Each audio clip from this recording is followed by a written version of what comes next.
Welcome to Disrupting Japan, straight talk from Japan's most innovative startups and VCs. This is a very short and very special episode. Not an episode, really, more of a personal message. You see, 10 years ago today, I released the very first episode of Disrupting Japan. And I just wanted to say thank you.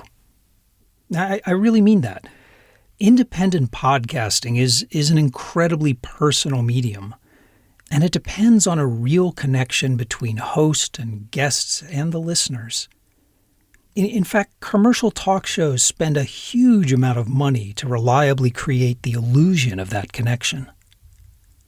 And being at the center of that in real life is an honor, and it's amazing. It's become a cliché when the host thanks their audience and reminds them that the show would not be possible without them. But it's different at Disrupting Japan. You really do create a big part of the show's value. And let me explain how. It's not about download numbers or referral link clicks. I don't sell anything, and my guests aren't selling anything on Disrupting Japan, so those metrics really don't matter much to me. However, my guests often comment on the surprisingly high quality of inbound contacts that come after appearing on Disrupting Japan. These connections have resulted in a lot of new hires, and a handful of investments have been made as well. And that community aspect, the community of listeners, is a big part of the show's value. In fact, over the years, 4 Japanese startup founders have told me that listening to the guests tell their stories on Disrupting Japan gave them the confidence to start their own startup. And that's pretty awesome. So, thank you.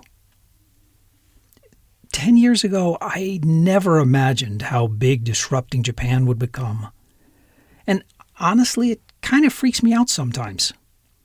But here we are, 10 years and well over 200 episodes later, and we have around 9,000 listeners in more than 150 countries around the world, including one listener in Vatican City.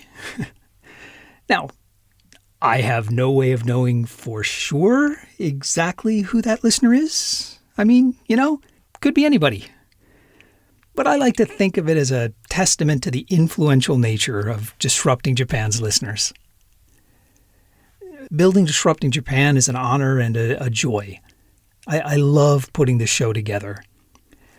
And despite having a fairly demanding day job, I always make sure Disrupting Japan is released on schedule and that it's a quality show that's worth your time. It means working a lot of weekends and evenings. I've done pre-interview research while in the hospital for a minor surgery. I've done post-production editing in so many different airport lounges I can't even remember. And twice I've had to make a little pillow fort in my hotel room so I could have decent acoustics to record the intro and the outro. So whether you're a new listener or have been part of Disrupting Japan ever since episode 1, 10 years ago, thank you for taking this journey with me. Startup innovation is really starting to flourish in Japan, and we have some exciting times ahead. And most of all, thanks for listening. And thank you for letting people interested in Japanese startups and innovation know about the show. I'm Tim Romero, and thanks for listening to Disrupting Japan.